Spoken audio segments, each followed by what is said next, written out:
Hello everyone, and welcome back to the Highly Sensitive Healer YouTube channel. Thank you so much for being here. If you haven't already, please subscribe to the channel. Check out my other channel, Highly Spiritual Healer, and subscribe to that one as well.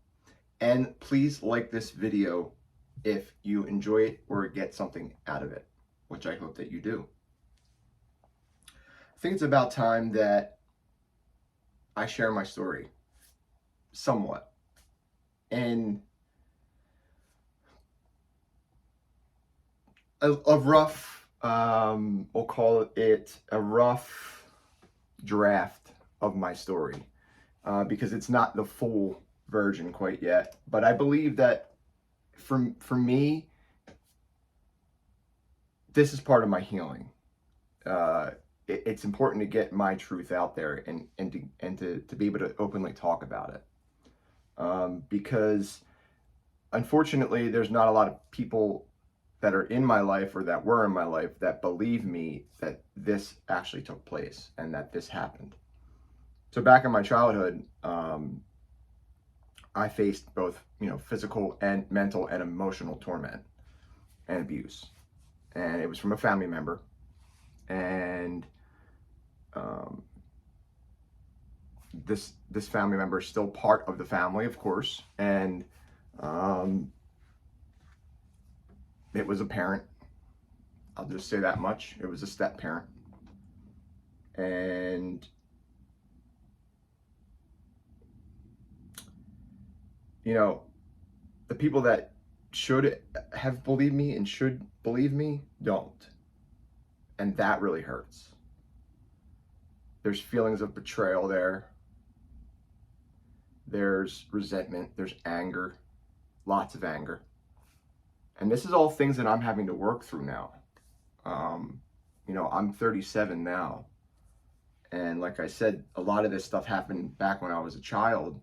And I'm also a highly sensitive person, an empath type person. And that was even more damaging to someone like me.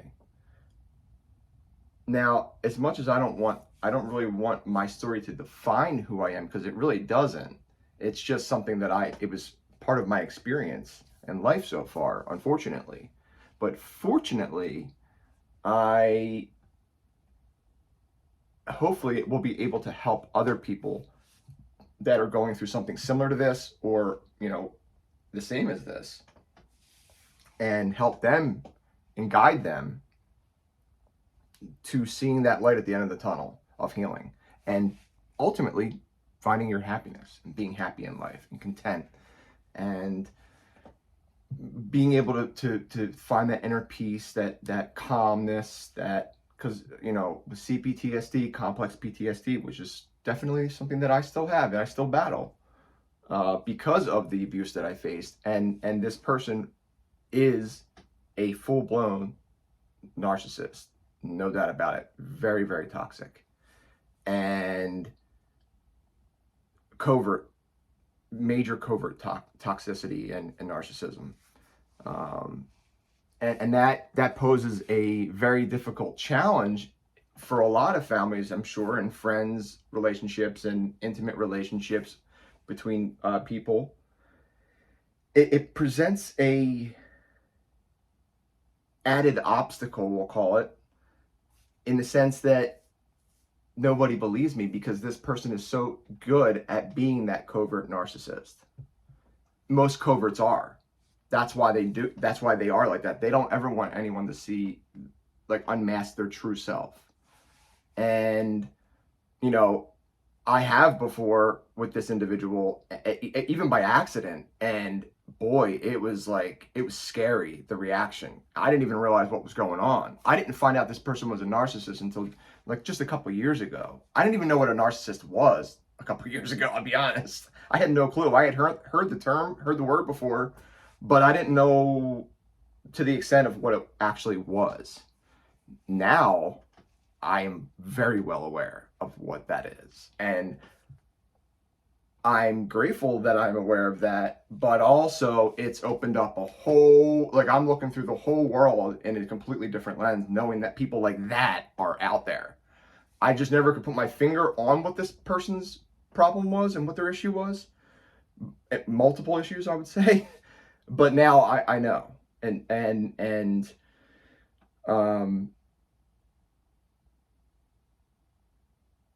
there's nothing I can do. I mean, unfortunately, so I went no contact with this individual. I had to go no contact. This is someone that you don't want in your life. I'll just put it plain and simple.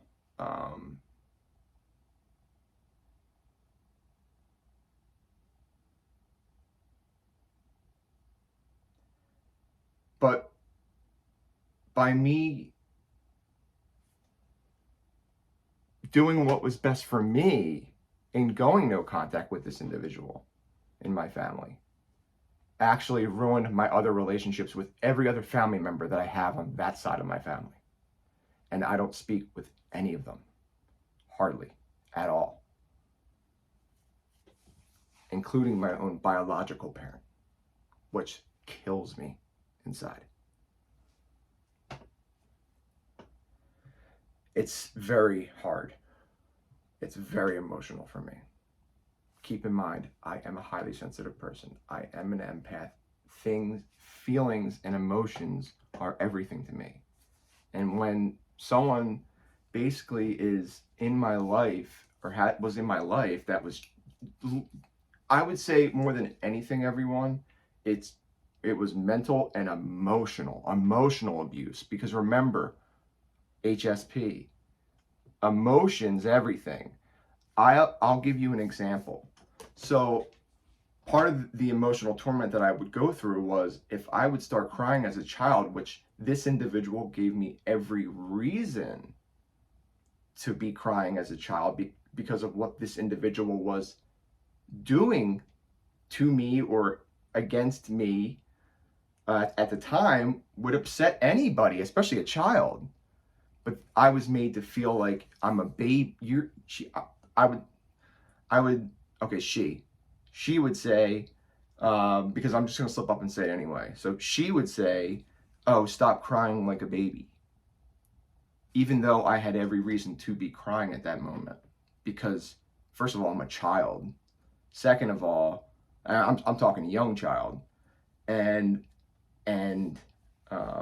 when I would cry, as any child would in the situation, I would think most of them would. Because it was scary what she would do and what she would be saying and how she would behave around me and my other siblings. But I would be made to feel like I'm a baby if I cry. And, obviously when you're younger, you're thinking, I'm older. And she would make me feel like a little baby. So like going back to being a baby again because of how I'm behaving.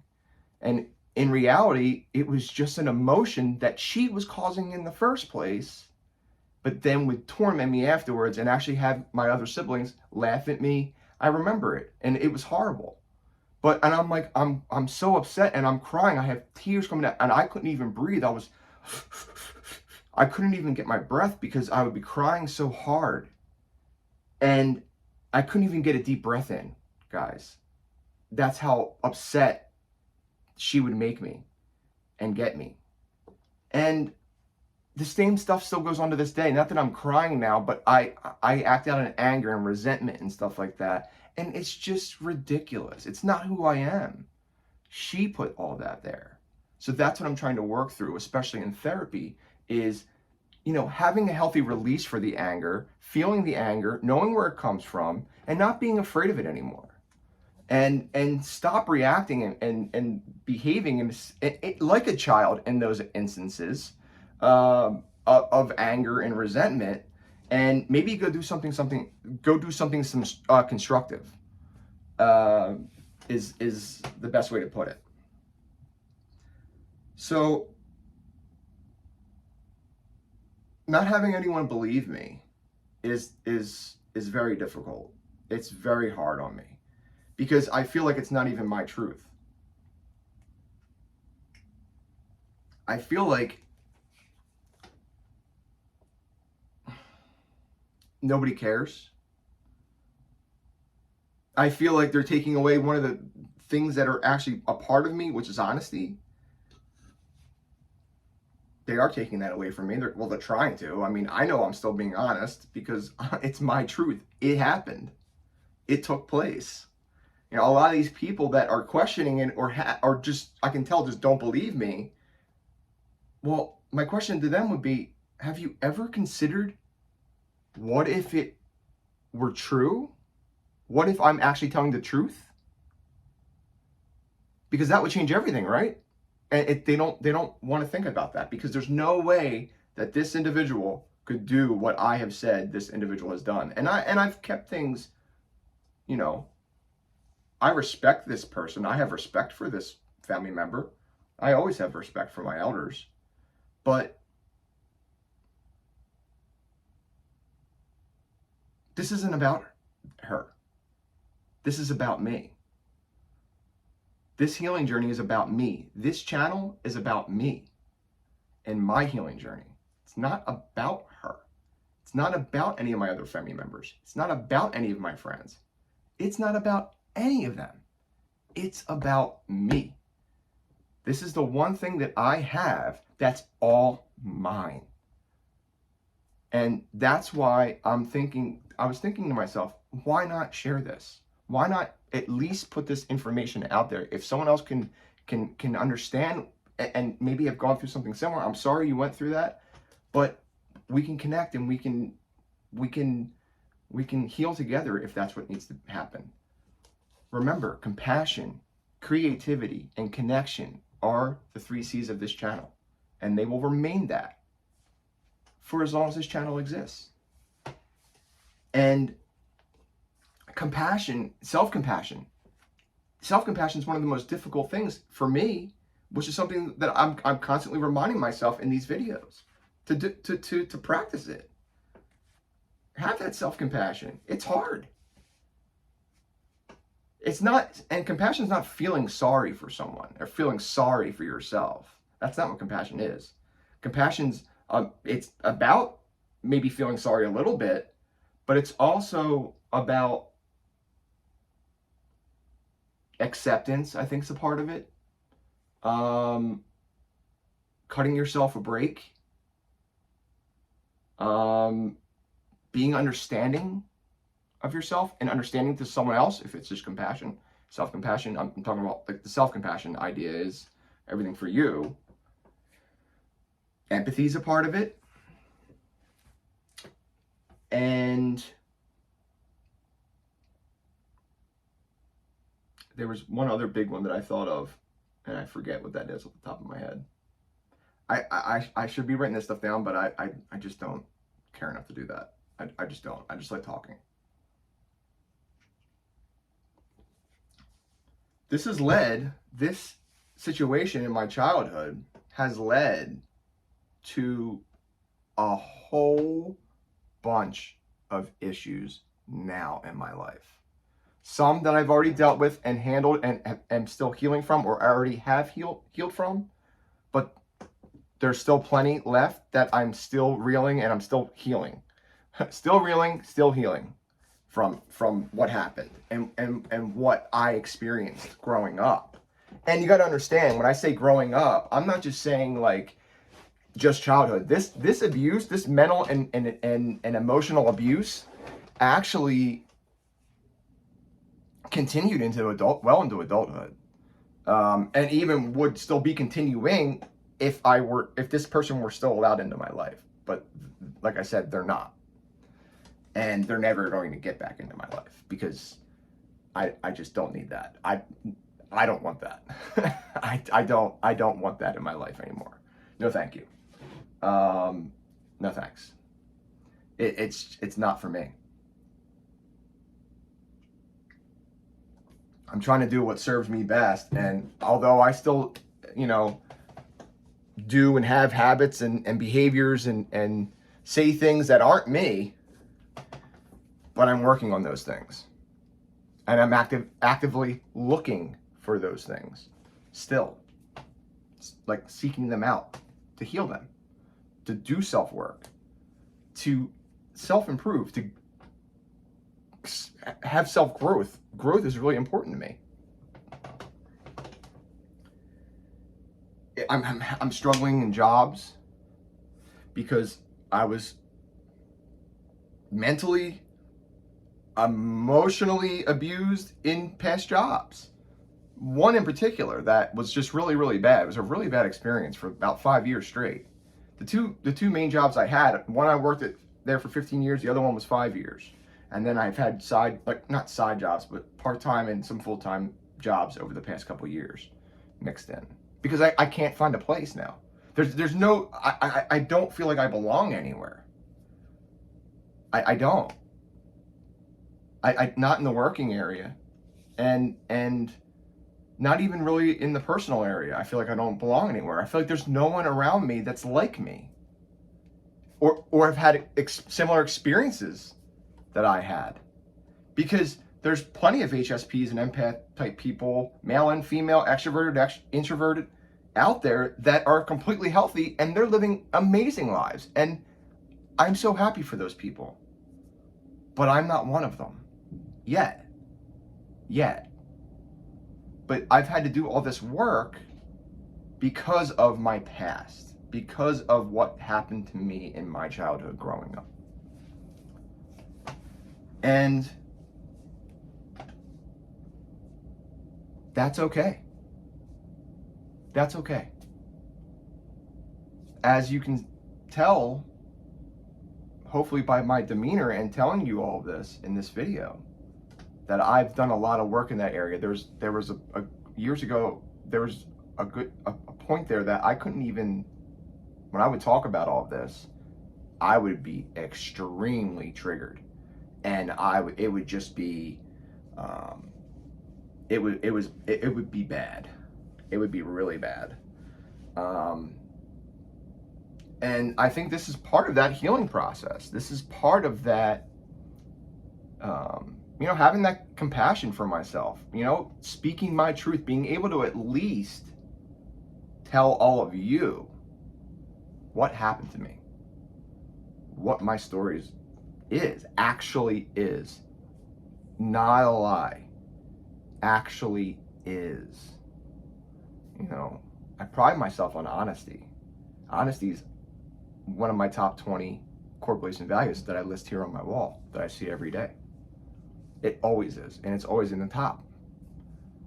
Because I think it dropped down a little bit, but it's still very important to me. And part of me, part of who I am. And that's never going to change. It's never going to change.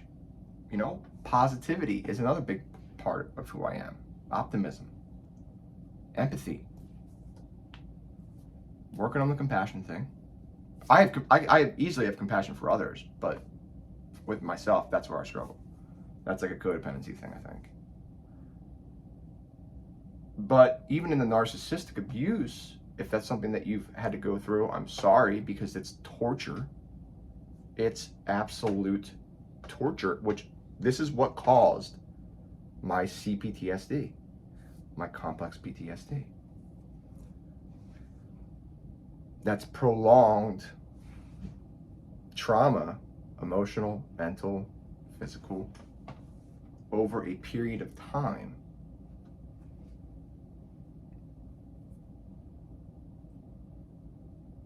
And it's torment. It's horrible. It sucks that I have to do all this healing. But guess what? I don't think I'd change a thing. And the reason I'm saying that is because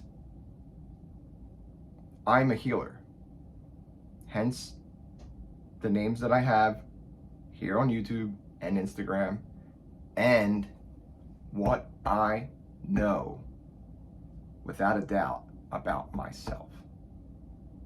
I was put on this planet with all of you awesome people to help heal others. And those experiences that I've lived, yeah, they were horrible, they sucked, but guess what? They're in the past now. And I'm handling the present and the future by healing. and improving on myself and learning more about me. And I've shifted all the focus to me for once. I don't normally do that. I don't really think about me that often, but I do now. And I do what's best for me. Now, I'm still learning, but it's all those experiences that I've had in life that have led me to this point now. And had I not had those experiences and experiences, going forward, then I wouldn't be where I'm at.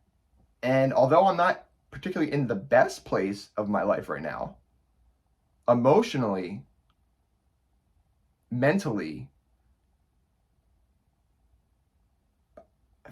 even physically to a certain extent, I am. Other than childhood, when I didn't even know what was going on. But in adulthood, I thought I was going nuts. I thought I was going nuts. I was being gaslighted. I was being manipulated, coercive control.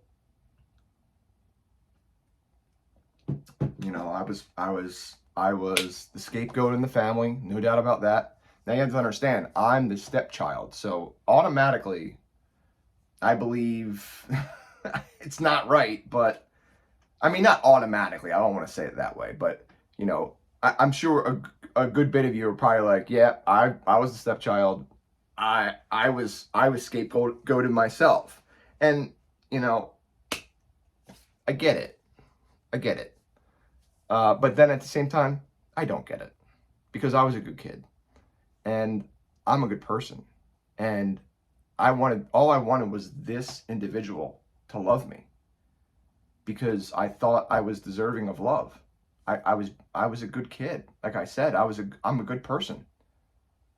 And I didn't understand why this individual always just wanted to hurt me, and still does. And not only that, won't love me. But I understand now that that individual is sick. There's something wrong with them. There's something wrong with this person's brain. And I forgive them for it. For me. Once I learned that, forgiveness isn't for that person, it's for yourself, it changed everything, because I'm not trying to forgive her for her benefit or anyone else's benefit for that matter. It's for my benefit, so that it can help me move on and to be the person that I strive to fully be. I'm going to leave you with what I always leave you guys with, and that is to, of course, be kind to others, but most of all, be kind to yourselves. It's known as self-compassion. Take care, everyone.